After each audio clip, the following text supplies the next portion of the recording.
Welcome to a Foxy Tech Tips tutorial on changing the accent color on Windows 11. If you find this tutorial helpful, please consider subscribing to my channel and liking the video.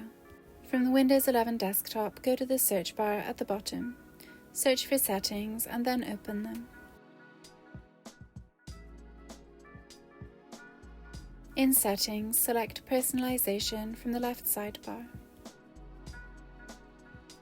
In Personalization Settings, select Colors. In Color Settings, switch the accent color to Manual, and you can then choose your own accent color. Below that, you can also choose to show accent color on the Start bar and Taskbar. And that draws an end to this tutorial. Please like the video if you found it helpful and subscribe to Foxy Tech Tips for more Windows 11 tips and tricks.